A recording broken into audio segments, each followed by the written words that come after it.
Hello and welcome back to another episode of Indexer Office Hours. Today is the 20th of September and this is Indexer Office Hours 77.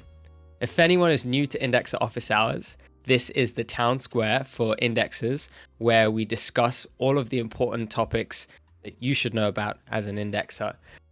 I usually say that line and, you know, it's part of my spiel, but it's actually really exciting to see that there's a lot of new indexers today. So, and I could see the comment section is lighting up with emojis and GIFs. So welcome everyone. This is a very exciting episode.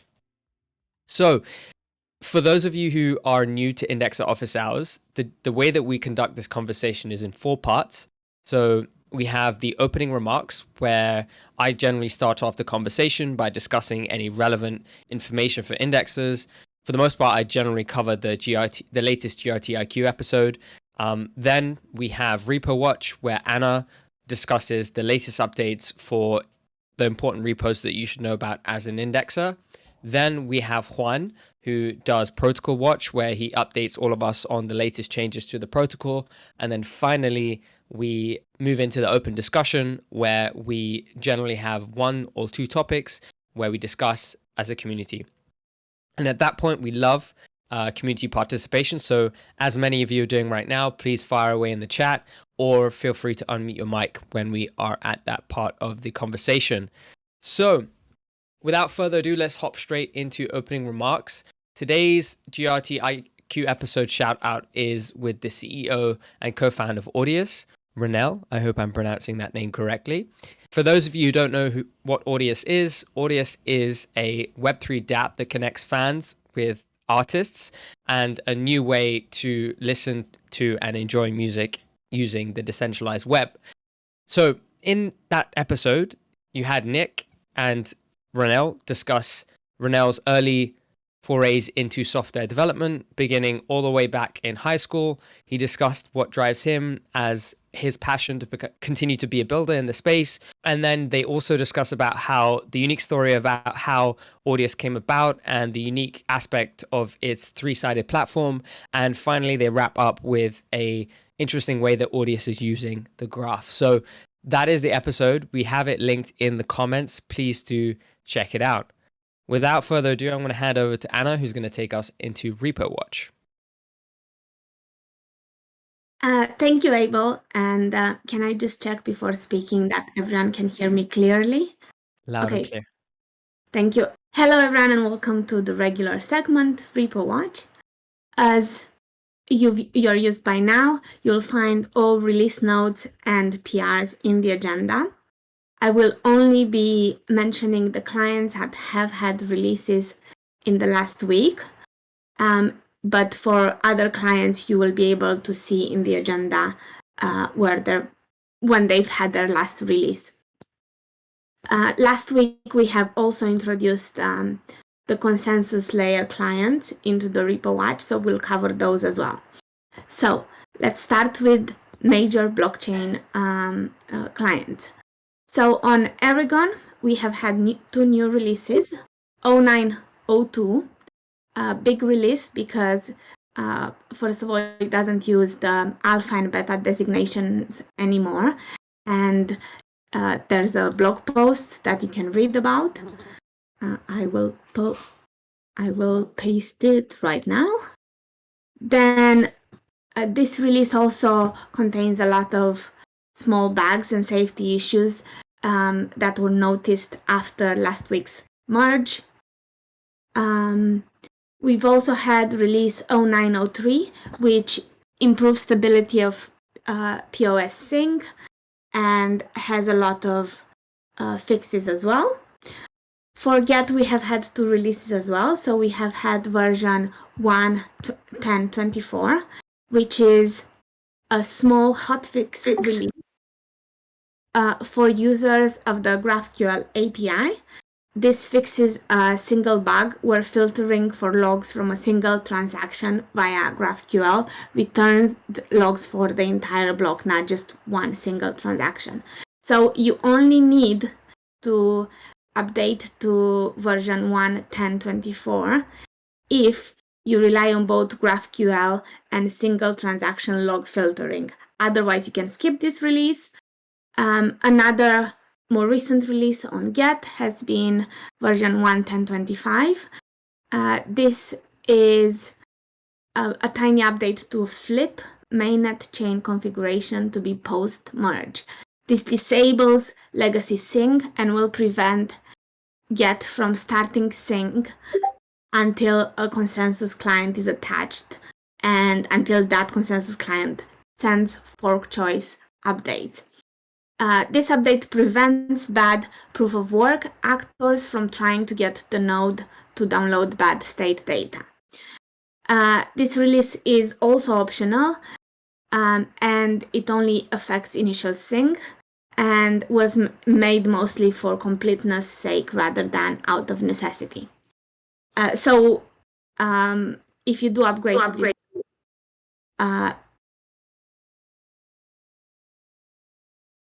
if you do upgrade to this release, you shouldn't have any issues with it. This is all we've had this week for major blockchain clients. Looking at consensus layers, the last release on Prism has been version 10.1.1, and this fixes memory leaks in fork choice store, which leads to node becoming slower. It also improves connectivity and solves issues connecting with peers. On consensus layer client Teku, the latest release has been 22.9.1, which slightly improves the Teku's performance post-merge. This is a recommended release. And if you've already upgraded to release number 22.9.1 RC1 for Teku, you don't need to upgrade. However, if you're on a different release and using Teku, please do upgrade to 22.9.1. For Nimbus, we haven't had any new releases. And for Lighthouse, the latest release has been Unity. This is a high priority release that contains an important fix to ensure that Lighthouse does not attempt to produce invalid blocks. It also improves block production efficiency and increases the likelihood of a Lighthouse produced block being included and rewarded by the canonical chain. If you're using Lighthouse, you should be on the Unity release. On the graph stack, we haven't had any new releases. So before I hand over to Juan, I would like to ask the group if you have had any worthy experiences to share with us since the merge with any of these releases, or just in general, if you've noticed anything that we should all be aware. So yes, does anyone want to share?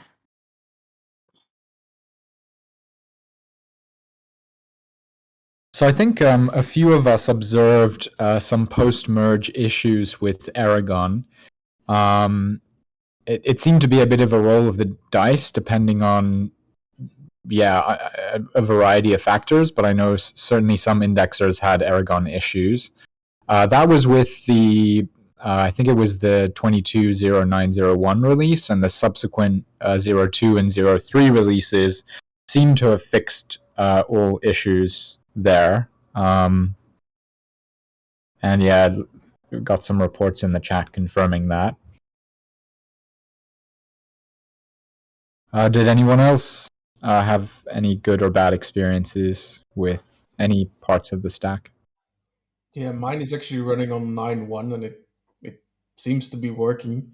So yeah, it seems to be more a roll of the dice whether you got lucky or not. Like I said, mine is working on 9.1.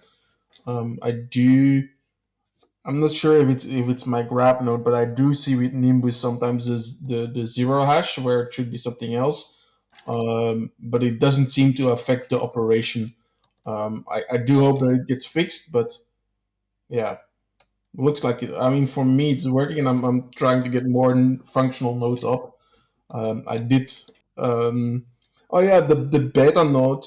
It actually continued a few blocks beyond the forked the switchover block. So I'm not sure what info is in those blocks, but if you were still indexing of a beta node, you really might need to roll back, because I don't know what kind of data is in there. I just left mine up to see what the hell would happen, and I noticed this behavior. So I really want to point out that before you might submit any POIs on chain that might have really not correct data in them. Thank you so much. Can I add one more feedback, Anna? Yeah. So I also do want to give some feedback on 9.1. We lost one of our graph nodes because of the 0x hash issue. It ceased sync after about 2 blocks. The consensus client kept steaming along. Troubleshooted the connection. We weren't able to revive the node. We had to destroy it and resync from scratch. So anyone that's running 9.1, upgrade to 9.2 or 9.3, because that fixes some of those issues. I've had issues with 9.02 as well, unfortunately, which have resulted in having to rely on snapshots, ZFS snapshots, to recover my node. Interesting observation is that once the problems occur, the best way to solve them is not just restarting the node or the execution node, but it's restarting both the execution and the consensus client and taking all load off the client itself. What I've been noticing is that if I have a block ingester role playing into that client, then it takes much longer to actually get back to chain head. Some of these issues might be because I did, for a short period of time, run the development branch before 9.02 came out. So I'm in the process of syncing some fresh nodes to replace the databases for those nodes where I was running devel for a while, just to be sure that I don't have a POI issue. That's it. Thank you for that. So before I hand over to Payne to tell us about the MIPS compatibility upgrade onto the Docker, the testnet Docker. So I wanted to ask you, Jim, were you able to upgrade to 0903 for Aragon? I didn't even know there was an 0903 until Kai mentioned it. Okay, thank you. I'll have a go. But it sounds to me like if you want to, it seems like the version for Aragon that seems to be the most updated and the one that people haven't had issues with is 0903. So keep that in mind keep that in mind. And I wanted to say thank you, Cohen, on your comments about the beta node, and just to quickly respond to TechNodes UK, is there a guide to update post-merge Aragon? So for a while, we were talking about 2 different types of releases, so alpha and beta. Alpha was created for post-merge, and beta was still supporting the previous release. So if you are on an alpha, which the designation has merged about a few releases ago, so if you're running any of the latest releases that don't have alpha or beta on Aragon and without any issues, then you should be fine.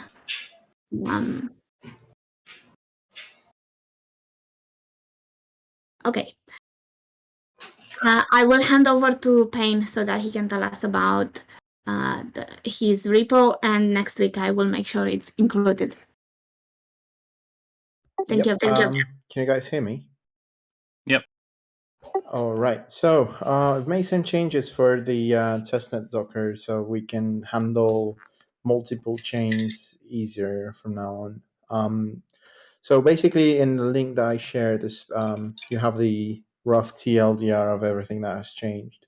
So the environment variables from the start file have now moved to .env file.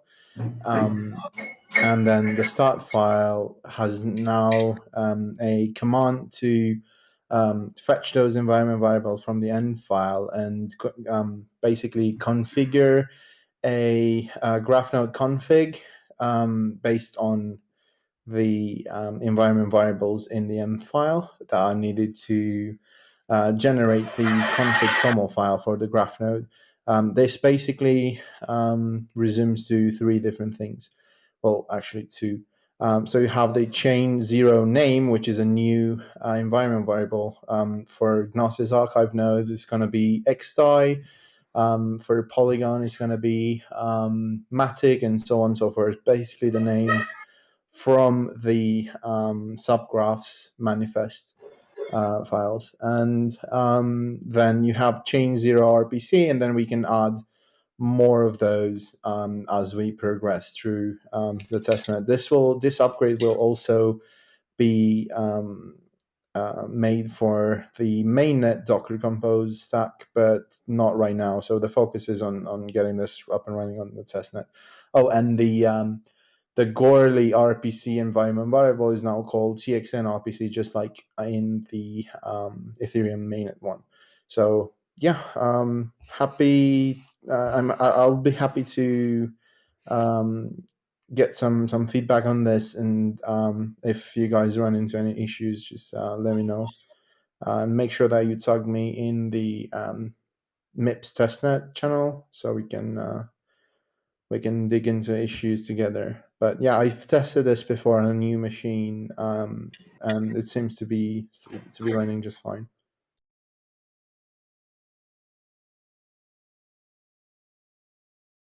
Thank you so much, Payne. If nobody has questions about this, I will hand over to Abel for Protocol Watch.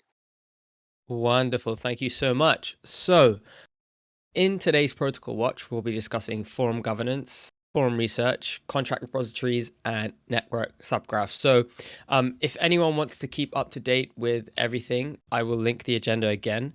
I will cover the first two right now. So as it relates to forum governance, I will be discussing GIP 0037, which is the graph arbitrum deployment with linear rewards minted in L2, and the update there is that there's an update from Howard regarding a discussion within the protocol economics working group about the linear issuance for L2. So if you want to dive deeper into that JIP, feel free to click on that link there. The second one is the chain identification and I struggle with this word. Aliasing for the graph protocol? Aliasing. There you go. Oh, geez. Thank you, guys. Aliasing for the graph protocol. So there's a follow-up update from Adam regarding some discussions that have been happening in regards to the implementation, as well as some practical considerations regarding the MIP program and the Gnosis chain on testnet. So feel free to check that chat. Thanks. I appreciate that, Derek. The next one is the Arbitrum GRT bridge. Adam and Pablo have discussed some potential issues of using the custom bridge versus using the native bridge that already exists. So feel free to check that out. And then finally, in relation to forum research, before I move on into open discussion, you have the Graph Explorer, which is decentralized, which has some decentralization and reputation UI changes. So there's a revival of this thread by Ricky to resurface the possibilities of change on how indexers will be sorting out the UI now that the query frees are more prevalent. So the rest of the information in relation to contracts, repositories, and network subgraphs are there. So feel free to check out that link there. So now we move on into the open discussion section of today's conversation, and we will be having a discussion on indexer best practices. So fortunately, there's many new folks who have joined us today and many of the sharpest and most active indexers in today's call. So I hope that this will be a very engaging and open discussion. So I'm going to go ahead and share my screen and walk you guys through how we're going to do this. So bear with me a moment. Okay, can we get a thumbs up if you guys can see my screen? Yep. Okay, fantastic. So Just before I hand it over to Chris, how we're going to do this is we're going to have several topics on our agenda of things that we want to discuss. Chris is so kindly is kind enough to kind of kick off the conversation with a little bit of his thoughts on each of the agenda items here. But we're really fortunate to have some of the sharpest and most active indexes in today's call. So we hope that some of those indexes can chime in each of these agenda items as Chris will pause and kind of give it to the audience. So without further ado, Chris, feel free to take the stage and do what you do best. Thanks very much, Abel. Hey, everyone. It's fantastic to see so many new indexers and participants in the ecosystem. I see State Machine is noting that the video stream is full and new viewers can't join. I don't know if anybody can restream so that others can watch. But otherwise, rest assured, there's nothing super critical that you need to see on the slides. And of course, the recording will be available if you would like to review those afterwards and you don't get to see them now. Apologies for that limitation. Okay, so first up, we're going to talk through scaling, indexing across many subgraphs and eventually many chains. Then we'll talk about the same for query volumes, briefly discuss allocating to subgraphs, and then how to attract delegation and some of the ecosystem tools and resources that exist. Format-wise, I will briefly share some of my own thoughts about some of the best practices or things to be mindful of with each one. But then in each section, we'll open it up for wider discussion. So please, if you have something to add, please don't hesitate. We'll dip in and out of open discussion as we move through the sections. So please don't wait until the end. All right. Very big thanks to Greg and Jim for restreaming. So if anybody wasn't able to connect to the stream, maybe try one of the other two that are running. Next slide, please, Abel. Okay, so first up, thinking about scaling indexing. And so first, if we think about indexing in the context of a single blockchain and scaling across many subgraphs, there are a few things that are worth thinking about.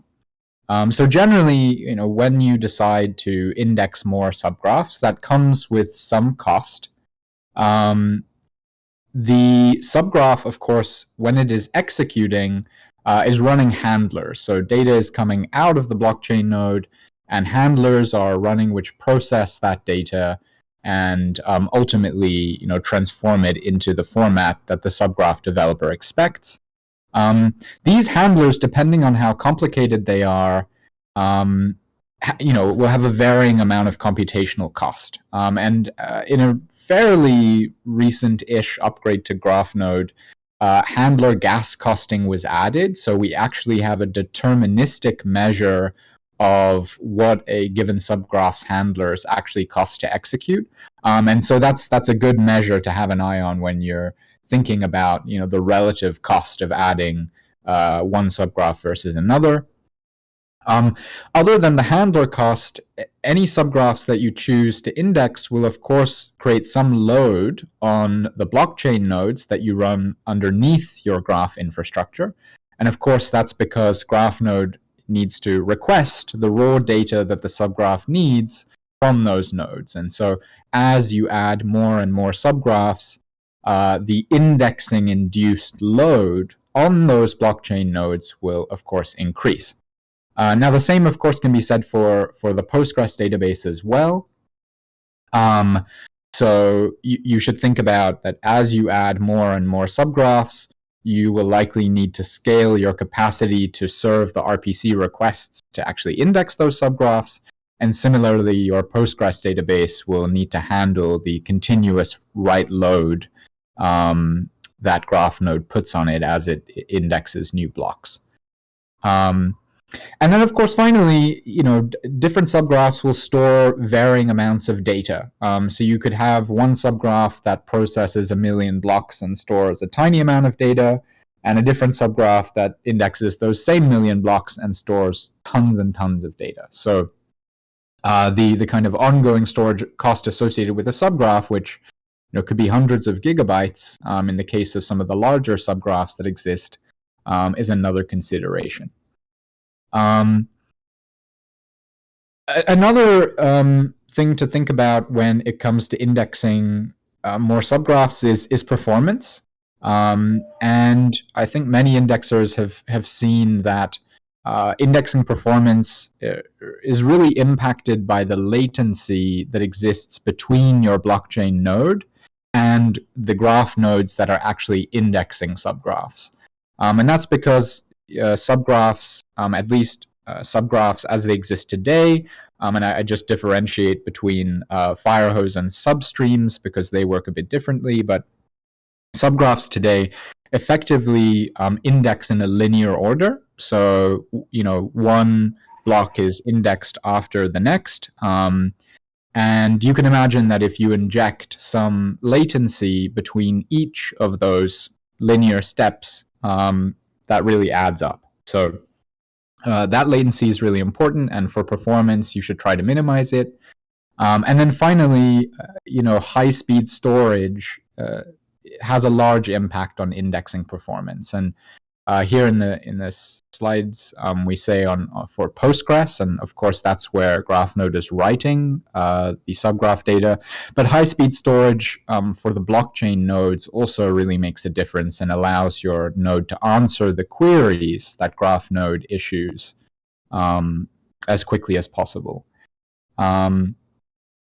Okay, before we get on to more chains, I want to open it up. Does anyone have any thoughts? I see Payne is sharing some comments here. Fire away out loud.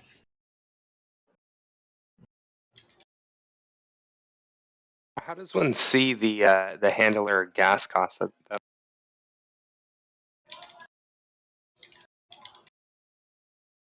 I don't know whether a theoretical concept of there is a handler gas cost, but it's not like we.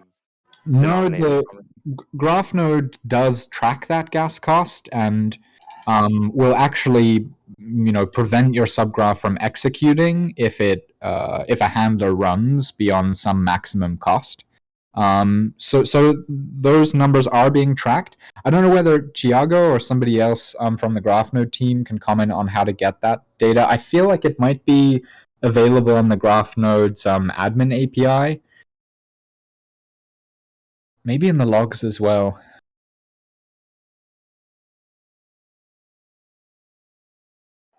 I'm not sure exactly how to get maybe Thiago can chime in. I'm not sure exactly how to get the gas cost, but I shared in the chat a Prometheus metric that GraphNode exports called deployment sync seconds.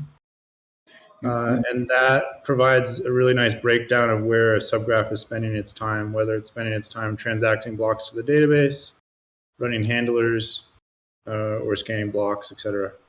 Yeah, it has exported Prometheus metrics, as Ford said. I'm not sure if the gas cost is we have from subgraphs is related to the. I'm not sure if I'm thinking of the same thing, but I think that the transaction, the gas cost for the transaction being handled, or if actually the gas cost is for the subgraph execution, right?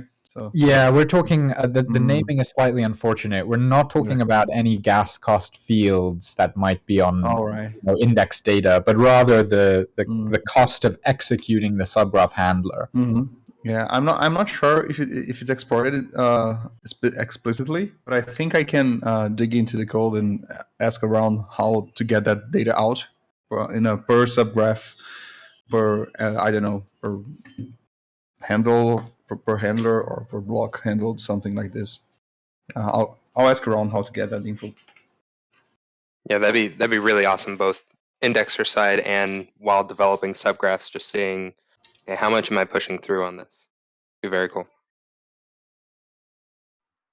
So Chris, as far as subgraph handlers, are we referring to the mechanism by which subgraphs ingest and process data, or is that some sort of Ethereum call that's happening? Because the term gas cost automatically invokes in my mind, hey, something's executing on Ethereum, and I didn't think GraphNode actually did that.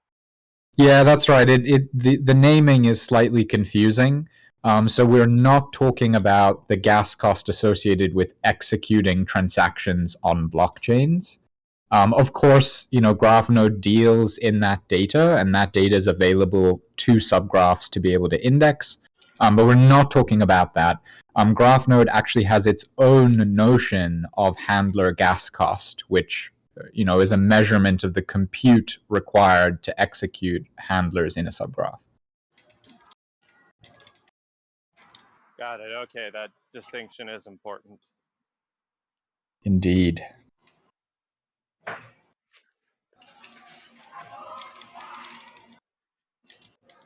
All right. Thiago, do you mind muting? Oh, sorry. Yeah. No worries. Anyone have any other thoughts to share before we move on to more chains?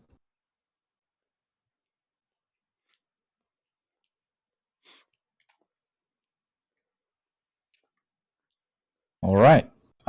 Kai, would you also mind muting, please? Okay, so of course, many of the challenges associated with indexing more subgraphs are similar challenges to indexing more chains, because really indexing more chains just means indexing more subgraphs, but obviously with different underlying blockchain node infrastructure. I think the most important considerations for each new chain that you assess are, what are the components in each chain stack? So, for example, Gnosis chain today only requires an execution layer client like Ethereum pre-merge. Everyone should be aware that will change in the near future, and Gnosis chain will undergo a merge in the same way that Ethereum did. So you will need to run a consensus layer client alongside Nethermind. But yeah, indeed, other chains that we will likely come to encounter, like Optimism or Arbitrum, have additional components to run beyond just an execution or consensus layer clients. So understanding the stack that you need to run for each chain is important, and then understanding the compute, memory, and storage requirements for each component in that stack, and that is going to be the primary set of cost considerations for supporting any new chain. Payne is asking when merge for Gnosis. I have heard that it will be 2 to 3 weeks after the Ethereum merge, but don't quote me on that. So yes, new chains are I think the cost considerations are largely about understanding what you need to run, and then I think the other thing is just readying your infrastructure and the way that you actually orchestrate your indexer to be multi-chain ready. And I know that many people will start with one server, and that makes a lot of sense. Because you want to set yourself up to be able to add machines and kind of scale as you actually need to.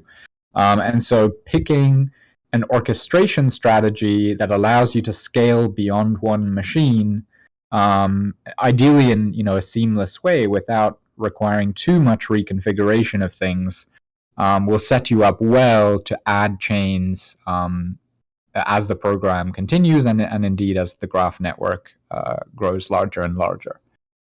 Does anyone else have thoughts on adding new chains? I know that we have a number of indexers on the call that are pretty strongly experienced in indexing other chains. I don't know if we have Cohen on, but Payne has also done that a lot. If anyone has short thoughts to share, please do.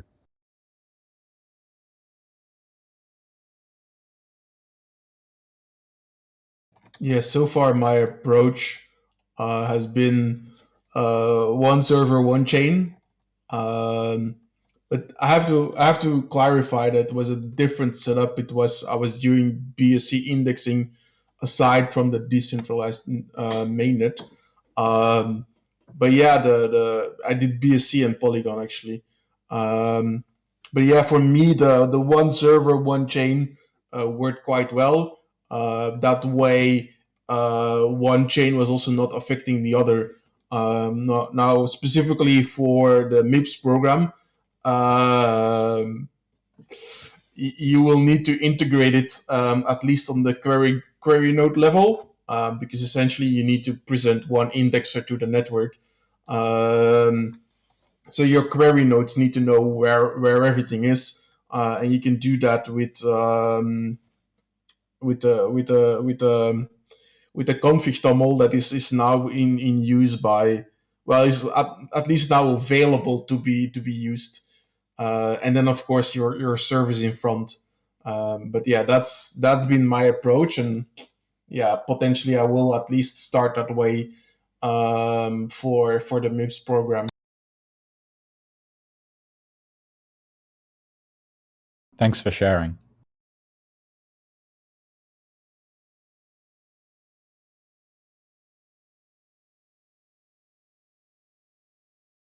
Okay, I'll just note that Slim Chance has said that gas underscore used is exposed in the graph node logs, and can also be filtered in Grafana.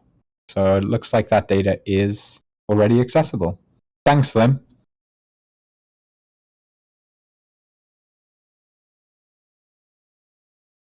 Okay, let's head to the next slide, please. Hey, Chris, there is something I wanted to share about the config toml file for indexers. It is noteworthy that you can interpolate some environment variables into config.toml. So if you write your config toml file correctly, you can very easily run it within Kubernetes. So for those that want to scale on the cloud, it's very doable. Thanks, Kai. Well, technically not all of them, since why I'm using the other, I forgot what the name was, for expanding those environment variables and generating config toml files based on templates. If you're trying to do, I think, change.environment or label as an environment variable, you can't. You're stuck for on just hard coding those things in. I'll have to check back in with you on this, but I believe with this recent release of GraphNode, that's no longer a limitation, and you can use environment variables across the whole GraphNode toml. But I'll report back on that. Oh, interesting. All right. Okay, so Abel, would you go? I just want to double check this. That would you go back one? Okay, yeah, forward, please. Okay, so we've spoken a bit about, allocating and indexing many subgraphs, but let's kind of dig into subgraph selection a little bit. So I think it's worth clarifying just from the outset that indexing and allocating are separate things. Often we use them interchangeably, and I think that's largely okay, but it is worth knowing that under the hood, these are separate things. You could think that indexing is really an off-chain thing. So that's when you actually instruct your infrastructure to go ahead and index a given subgraph.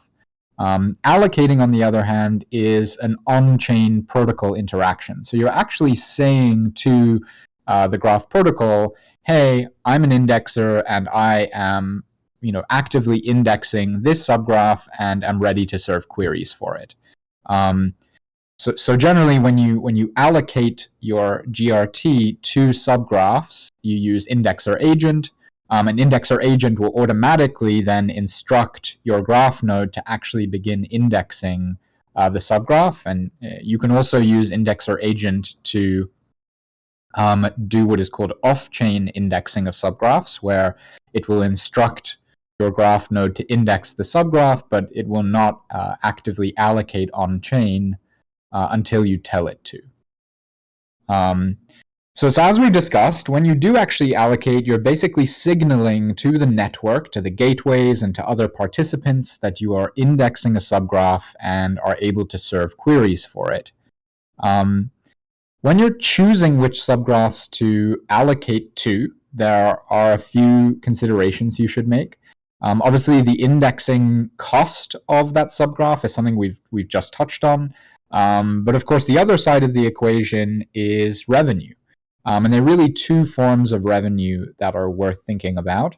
The first is potential query revenue. So, how much query volume is actually coming through for the subgraph, and how much of that you think you can capture and convert into query revenue.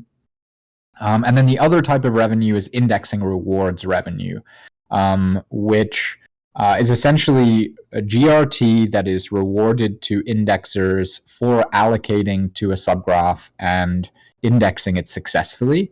And the purpose of these rewards is basically to bootstrap the query side supply for the market. So you can imagine, obviously, if there's some new hot subgraph, before consumers can actually meaningfully use it and ask questions about the data in the subgraph, you need some amount of indexers that have stepped up and indexed the data before that query demand exists. And so that is what indexing rewards are for.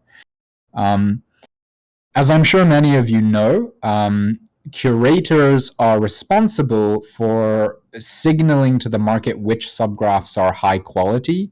And ultimately, it is their signal that determines the distribution of indexing rewards to indexers. So if curators signal lots of GRT on a subgraph, then that subgraph, and by extension, all of the indexers that are allocated to that subgraph, will receive a proportionately large amount of GRT rewards. I hope that makes sense, but if it doesn't, don't worry too much. There's a lot of complexity across the ecosystem, and over the coming weeks, I'm sure it will become a lot clearer. So just as a kind of best practice, or how to think about optimizing the indexing rewards that you generate with the capital that you allocate, you want to try and choose subgraphs that have a low proportionate stake to proportionate signal ratio. If anyone has questions, we can dig into that in a moment. But effectively, things are kind of perfectly balanced if, for imagine, 10% of the signal in the system is on a subgraph and 10% of the indexer stake in the system is on a subgraph. That's kind of like the equilibrium balance that you would expect. However, if there is 10% signal on a subgraph, but only 5% of stake is allocated to that subgraph, then those indexers will be earning roughly double the rate of return, because proportionately speaking, there's a lot more signal on that subgraph than there is stake. Again, welcome questions on that. And then finally, it's worth saying that there are many factors to consider between the curation market and signal and the indexing rewards income that would generate, potential query revenue, and so on. There are tools, both command line tools, spreadsheets, and even I seem to remember there being a GUI tool available in the community to help with this optimization process. And I guess I would call out one tool in particular, which is the Allocation Optimizer tool in the Graph Protocol GitHub. That has been a collaboration between Semiotic, who've led the effort. For anyone that doesn't know, Semiotic AI is one of our fantastic core developer teams, and GraphOps. And yeah, we will likely have an advanced mission in the MIPS program to cover using that tool. So watch out for that. I'm going to open it up to all of our existing indexers. What other factors do you think about when picking subgraphs to allocate to? I'm sure Derek has some good thoughts here. Yeah, I can share a couple of thoughts. Typically, one of the first things that I'll do, especially when I see a new subgraph is first published. You'll wait for curators to go through and kind of verify the legitimacy and whether it's something that should be deserving of signal. Typically, they can be a lot faster than they probably should be. So I'll just double check some of the work myself. I like to use this. I posted the link in the chat there, but I like to use OKGraph, and I'll just take the QM hash, the IPFS hash, and then I plug it in there, and then you can immediately see whether the studio has successfully synced the subgraph.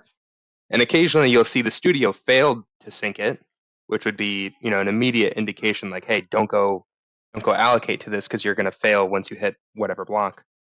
But then you can also get a sense of how large the subgraph is. If the studio is at 100% progress and there's 1,000 or 50,000 entities inside of it, then it's not a very big subgraph. But if it's at 6% and it's already at 1 million entities, or it's already at 5 million entities, then this thing's going to be massive. And it's like, okay, well, you probably won't be able to sync the whole thing in time. So that's just one metric. Also, it tells you when the start block is as well. So if it's starting at block 3 million, I think there was a subgraph posted a couple of weeks ago that started at block 3 million, compared to, a lot of newer protocols are between 12 or 15 million with their start blocks. You're just having to go through less time in the blockchain. So that's one thing that I definitely look at. I use Vincent's indexer tools pretty religiously, and we're constantly looking at how our allocations are optimized, if there's a better place to kind of split that up. And yeah, that's a majority of what I do. Thanks for sharing, Derek. It's a really valuable process. Does anyone else have thoughts? Yeah, so here over at Semiotic, we use the Semiotic and GraphOps conjunction optimizer very often. As a matter of fact, we are going to be running some experiments to see exactly which strategy generates better indexing revenue. Now, I do want to note that the indexing optimization tool primarily optimizes for allocations based on indexing rewards. So because of the fact that there's not a whole lot of revenue coming in as far as query fees, and there's not much data as far as that is concerned, we don't really optimize for that yet. However, that will probably change as conditions change, so we'll keep an eye out for that. As far as our indexing allocation strategy goes, what we do is we pick a bunch of subgraphs and pre-index all of them. So we generally go for some of the largest ones. Some of the way we figure out which subgraphs are really worth allocating on initially, we'll run the allocation tool across the entirety of the network to see which ones are most profitable, pre-index those, and then once we have a curated list, we'll rerun the allocation optimizer with those subgraphs that we have synced already whitelisted as opposed to blacklisted. Once we come up with a set of allocations, it's generally 4 or 5 for our indexer size, we'll allocate to them, and away you go. So hopefully that helps somebody that's looking to try the allocation optimizer tool get started. The more that we test this, the better, because as we get more and more people using this tool, it'll help us to understand better how it affects the economics of the protocol. So that's all I have to say about that, but I appreciate the time for sharing that.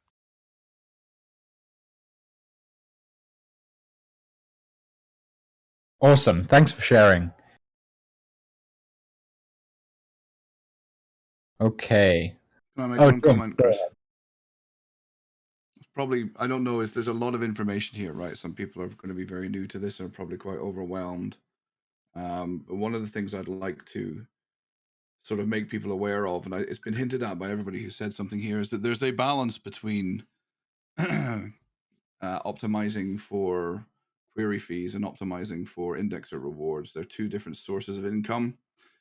If you look at mainnet today, the majority of the income comes from the indexer rewards, or what Chris referred to as the bootstrapping function within the staking protocol. So the idea is that over time, that bootstrapping funding is required less and less because people start optimizing for the new increase in business that comes along, or indexers start optimizing for the business that's coming in on the query side, by which I mean there are more subgraphs on the mainnet network, and we need to serve their queries, and we get paid for serving their queries. So a question you need to ask yourself is, in the testnet, what do you think might be the most valuable thing to do in terms of optimizing? Is it for rewards? Is it for queries? The answer right now is, I don't know, right? Because we need to see the demand that we're going to be getting on all of the subgraphs. But, I would say if you're a new indexer and you're trying to sort of feel your way around, the place to start with and the place where you can do the least damage to yourself and others is the indexer reward side. So optimizing for your allocations against what's going on the network. Then you can start thinking about allocating and doing some, funky stuff on the query side of the network. Try and keep things simple for yourself first when you're allocating. Don't let it overwhelm you. And there are a number of tools out there. Some of them are private. Maybe they'll come out of the woodwork, during this this MIPS program. And there are others that are out there. For example, there's a tool from Vince from Data Nexus. He's written a nice tool that can help you. It's like a wizard that takes you through, the process of optimizing your allocations. So there's stuff out there. There's people to help you. Don't let it overwhelm you. Feel free to ask questions, and you'll start to form a picture over time in your mind of how you should be allocating on your indexer. Thanks, Chris. Hugely appreciate that contribution, Jim. And yeah, for anyone that's feeling overwhelmed with the amount of information here, that's pretty par for the course. I know I felt that way the first time I came to a lot of this. Rest assured, this is stuff we'll cover comprehensively over the weeks and months of the MIPS program. Just stay engaged, keep putting the time in, and you'll know all of this stuff in no time. All right, let's head to the next slide.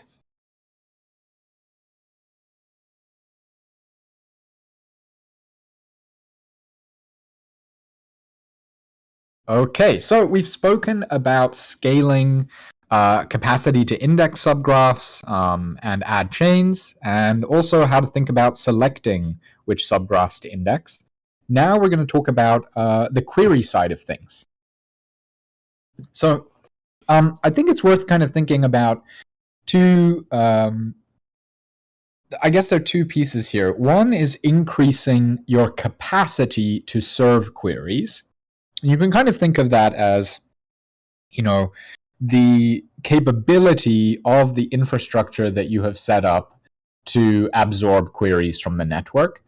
And then there's the kind of related but separate question of how much query volume you can actually realize. And that has to do less with technical factors and more market-related factors. So let's talk about some of the technical factors first. So as for anyone who was in the MIPS 101, where we covered off some of the technical components of the stack, if you don't remember this, don't worry too much. We'll keep going over this information, particularly with the coming workshops that are a bit more practically focused. But in the stack, you have queries flowing through two, maybe three, it's worth saying three major components. Two of those components are effectively stateless components, and that is indexer service and graph node, which is running in query node mode. Because these two pieces are stateless, you can scale them horizontally and add replicas. It's worth saying that the third component is, of course, Postgres, which is where the data actually comes from, but obviously that's stateful, so scaling it is a slightly different beast. But adding replicas of indexer service and graph node will naturally increase the ability for your stack to serve a higher level of concurrent queries. Another pretty important option, again for graph node, and again we're talking about the query node graph nodes, there are a number of caching options that you can specify, and giving lots of RAM to GraphNode to cache recently accessed data will definitely improve query performance. Another one that is super interesting is as an indexer, you can monitor the queries that you receive, identify queries that are slow, and add your own custom Postgres indices to speed up those queries. And this is definitely a large area for optimization. If you choose to really focus on custom indices and focus on serving, queries that other indexers, are kind of ineffective at serving because they haven't got those indices. It's a pretty, I think, a pretty high leverage way of differentiating and increasing your performance in the query market. We've said before that high speed storage for your database is going to be a pretty significant factor with respect to query speed, as well as indexing speed. So bear that in mind. And then otherwise, just measuring the end-to-end response latency of your requests and trying to minimize that is a good factor. So any like reverse proxies that you might have in between the kind of various layers of your stack will introduce latency. The kind of end-to-end response latency is just a really good kind of overall measure of how fast your stack is able to answer queries. Okay. As Jim says, you can basically discard super expensive, or super slow queries by pricing them out of your cost model. But arguably, there's more opportunity in optimizing for serving those queries. But that's the beauty of the market. Each indexer will take their own approach. Okay, so those are some of the technical factors. Ford has actually mentioned another definitely lesser known optimization, and that is you can use GraphMan, which is a utility that comes with GraphNode, to set a subgraph to run in account-like mode. And that basically adjusts the way that GraphNode handles the data in Postgres and makes it more efficient to query. Definitely some alpha there. Okay, so let's then talk about market factors. So bear in mind that when the gateway is receiving queries and ultimately distributing those onto indexers, it is distributing those queries based on a number of factors. One factor that is pretty important is the amount of self-stake, that is the amount of GRT that the indexer has staked into the protocol, excluding delegated GRT. And the reason for that is self-stake is ultimately economic security.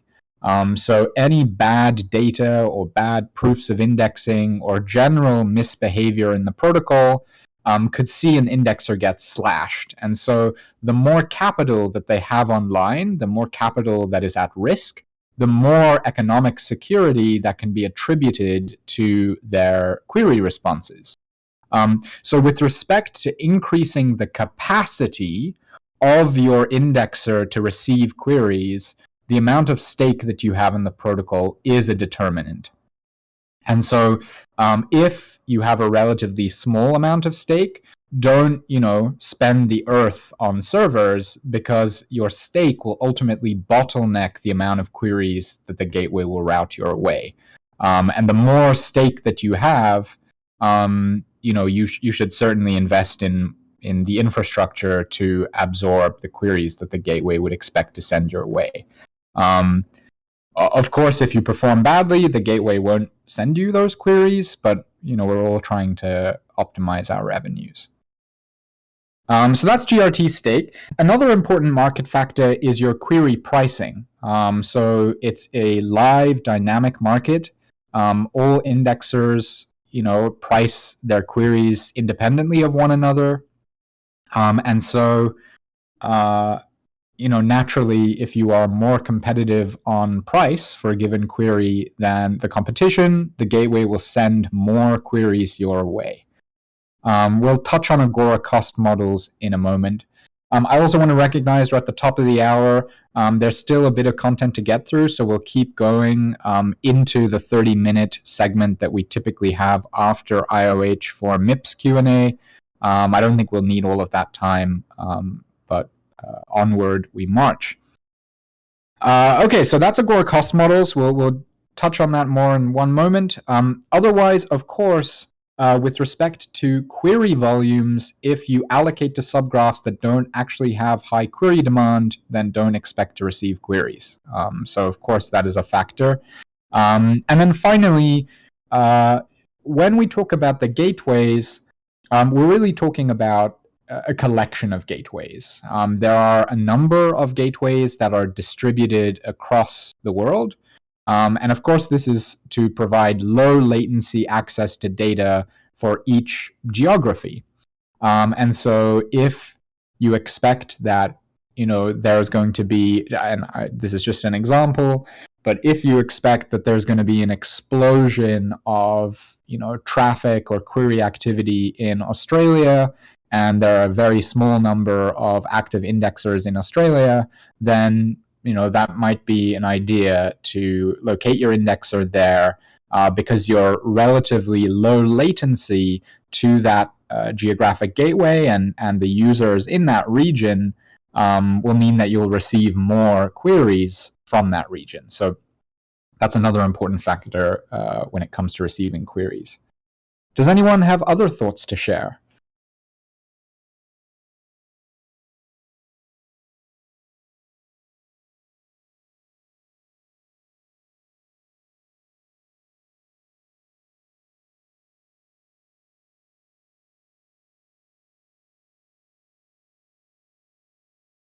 All right.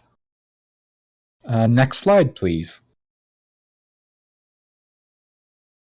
Okay, so this is something we'll cover in more depth in future workshops. And just to echo, there's a lot of information here. Don't worry too much if not all of it makes sense. In the previous slide, we spoke about query pricing, and that being an important factor. And when we talk about query pricing, we talk about Agora and cost models. And just to take a step back for 1 second, we know that in the decentralized network, consumers pay for each query that they issue to the network. We also know that GraphQL is how consumers write their queries and specify what information they're actually interested in. Now, the challenge is that GraphQL is an enormously flexible language, right? So you can basically imagine an infinite number of query variations being possible. And so, it's not really feasible for an indexer to price every possible query. It's kind of just, an impossibility. And practically speaking, we also can't ask the indexer about each query. We can't say, hey, I want to make this query, how much will it cost? Because by the time we get the answer about what the cost is, we probably expect to have the actual answer. So asking about every query is not feasible. And so ultimately the consumer, the consumer that's writing the query and ultimately sending it, needs some way of pricing it. They need to be able to know what the price of the query will be without actually sending that query or asking the indexer for a price. And so Agora is the solution to this. Agora is a language, pretty simple and easy to understand language, that allows you to define a cost model. And the cost model accepts a query, any query that a subgraph developer might want to write, as an input, and what it produces for that query input is a price.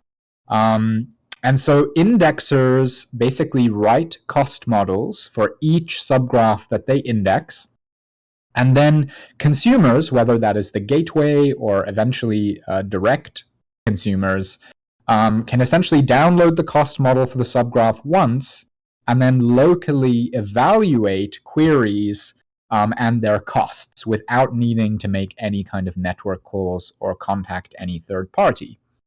So that is why cost models exist.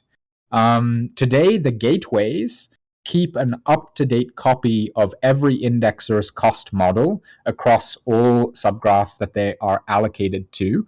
And when queries come in, the gateway can evaluate that inbound query against the cost models of the indexers that are allocated to it.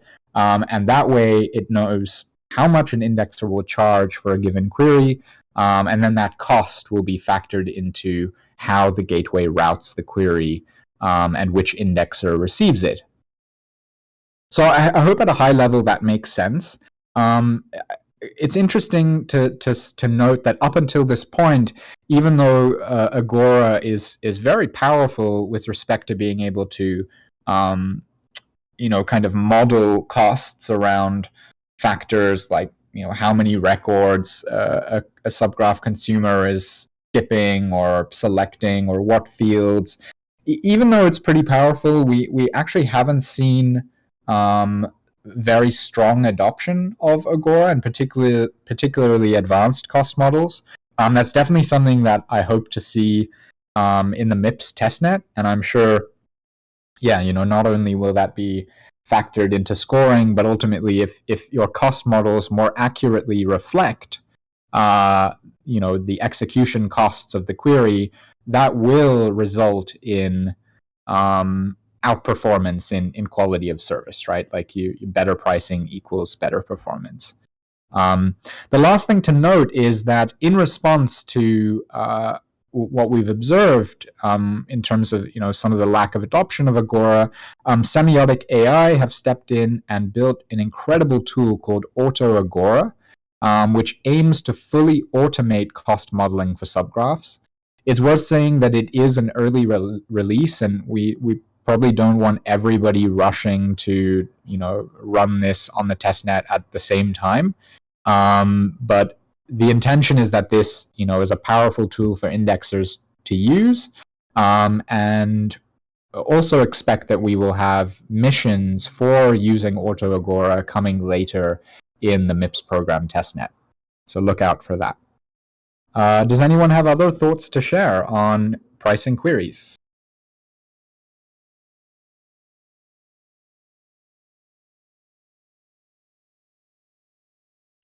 So with regards to Auto Agora, I do want to reemphasize what Chris mentioned, that it is very much in development right now.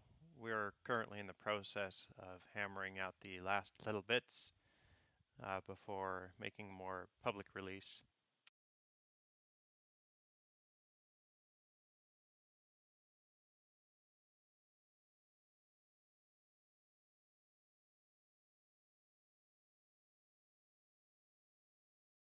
Okay, next slide, please. I think this one's over to you, Abel. Thank you. Thanks a lot. So, in relation to attracting delegation, here are some general thoughts that we think are useful for newer indexes to consider. So, effectively, if you don't already know, delegation allows you as an indexer to generate additional revenue. So, delegated GRT can be allocated to subgraphs by indexers, but as you see in the slides, not subject to slashing. This slide here is effectively all about telling you how to think about attracting delegation. And the way that I think about it is just be helpful. Just be a very useful and helpful individual in the community. So reputation is a key factor. As you can see in the slides here, get involved in Discord. You guys are doing a fantastic job by being here at Indexer Office Hours. It's an important venue to stay in touch with the community. There's community talks that happen as well. There's actually one happening today. And there's also the advocate style where you can actively get involved with certain community initiatives. So another piece is setting competitive indexing rewards and query fee cuts. The way I would think about this is, as you can see here, there's three aspects. So you have the effective indexing reward cut, which is the percentage that's kept by the indexer for their efforts, and then you also have the effective query fee cut, which is again kept by the indexer, and then the cooldown period. So these are aspects that you can control as an indexer so that you can keep yourself competitive in the network. So just as more information in case anyone isn't aware of what the effective reward cut is. So the effective reward cut is what indexers take as a percentage of the delegation pool. Most indexers generally take between 7 and 12%. And obviously the lower you that cut is, the more that incentivizes delegators. But obviously think about the market dynamics and try and come up with something that makes sense. The initial stake that you put into the ecosystem is also a sign of commitment to the ecosystem. And so if you have a large stake, then that will obviously be attractive for delegators to a large initial stake. That will be attractive for delegators to delegate towards to you. I would also think about your cooldown period, which is effectively the time interval before any indexer can change their reward or query fee cut. The longer the cooldown period, the more that inspires confidence in delegators. They would feel more comfortable that, you know, nothing will change last minute. So that's another area where you can kind of set yourself apart. And then of course you can you have to perform well as an indexer, right? You have to return capital to delegators in order for them to continue to delegate towards you, right?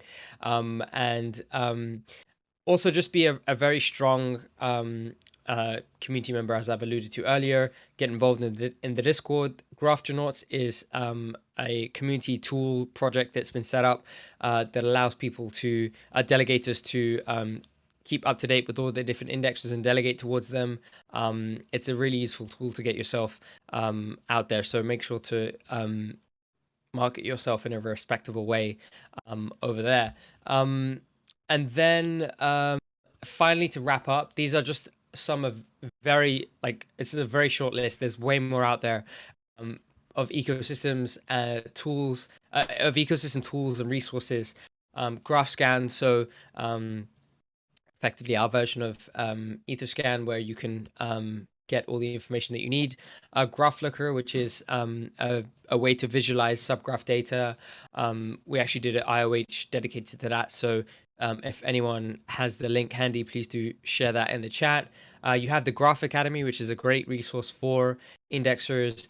Delegate. Oh, perfect. Chris has already linked all of them.